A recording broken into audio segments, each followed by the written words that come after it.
Ladies and gentlemen, get ready for an energizing, seat-grabbing storytelling by Jeff Osborn. Hoping he wasn't going to be the accident on a technical rehearsal day on a theme park. Toastmasters and guests, please welcome Jeff Osborn.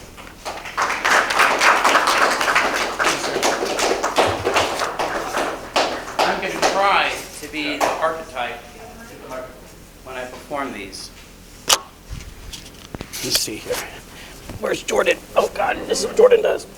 Okay, one's good enough. Okay, we got that out of the way. Ladies and gentlemen, Toastmasters, are we ready for a fun, entertaining, seat-grabbing story? Yes. Absolutely. My heart started racing. The hairs on my arms started going up. I didn't know what to do. I was the second row. I don't want to be the second row. I want to be the last row. My partner is laughing at me. They put the harness on top of me. It's tight. I'm okay with that. I want it as tight as humanly possible. Before you know it, you are shot in the air, but not once, but twice. It's like a double rocket launch or something. It was the fastest roller coaster I have ever been on. It is called Stardust. It is at the new Epic Universal theme park. It is meant to intertwine. I literally thought we were going to crash into the other roller coaster. Who has seen Harry Potter? Who has seen Dueling Dragons at Universal, right? So this is the spinoff of that. We went through 2 metal detectors. I'm like, why are we going through 2 different levels of metal detectors? They didn't want things falling out of your pockets. Now I'm going to show you something. As you're walking down, you see the 2 roller coasters coming in. You see them coming in.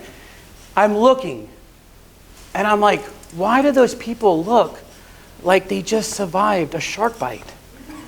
like they just survived a bear attack.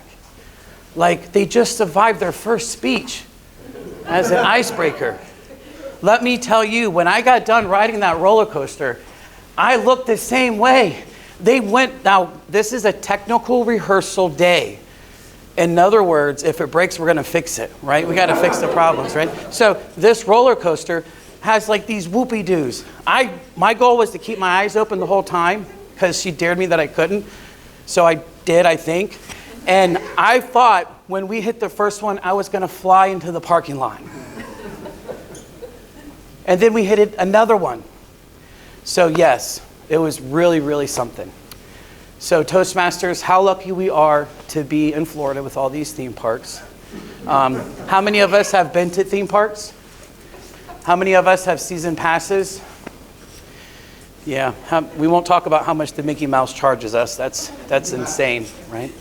So today, I'm going to talk about attention to detail. So the purpose of this rehearsal is to keep your eyes where you want to go. From the moment you walk into the parking lot to the theme park, they want to direct you. The attention to detail is mind-blowing. It's just out of this world. So I'm thinking Disney, and Disney has mastered that. We're walking in, I'm like, man, when is this thing going to start ramping up? We go through the parking lot. They have these solar car things. I thought that was cool. And they're still putting all this stuff together. And then before you know it, you're surrounded by walls.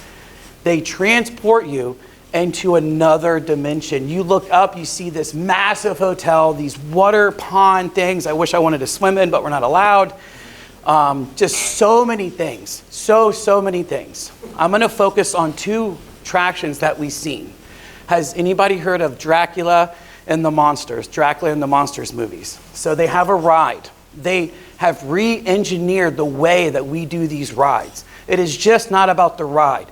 It is about the queue, how you're standing in line. And thank God, most of it is inside. It is not outside. You walk in, and before you know it, thank God it's cold. I'm like, oh, I hate, it's sweating to death.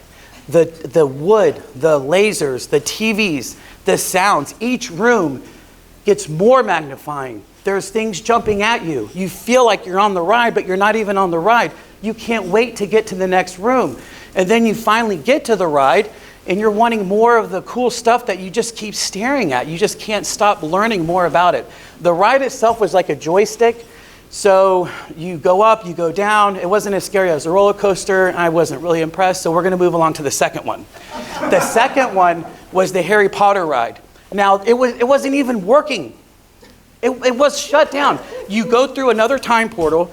You're in Harry Potter world. The ride's like back over there, and you're like walking into a subway. A little tiny subway. Like, how are all these people going to go in this subway? Right?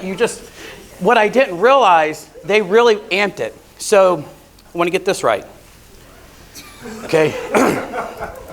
Running out of time. You walk through, and then bam!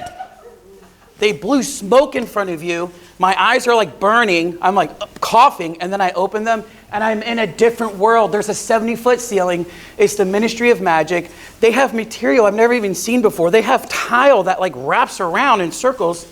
Material I've never even seen in houses before. Linda can relate to me. I'm just like, where did all this stuff come from? It was mind-blowing. It took 25 minutes, and each room got more intense. I learned more about Harry Potter going through the line than watching 1.5 of the movies. Okay? Very entertaining. So, what I learned, to summarize, is it's important to do a technical rehearsal. It's important to make sure everything works, because there were stuff that wasn't working, like the ride, which I thought the line was cool. I don't feel like I miss anything. And the takeaway is focus on building an illusion. Focus on building something fun, something enjoyable, something that takes the attention off of what you're doing. It could be a family outing, it could be for your work. Draw their attention in a way they don't even know what you're doing, so your presentation is better. Ladies and gentlemen, I urge you all to go enjoy the theme parks. Maybe not Epic Universe until a little bit, because it's going to be crazy, but try the other ones. Thank you.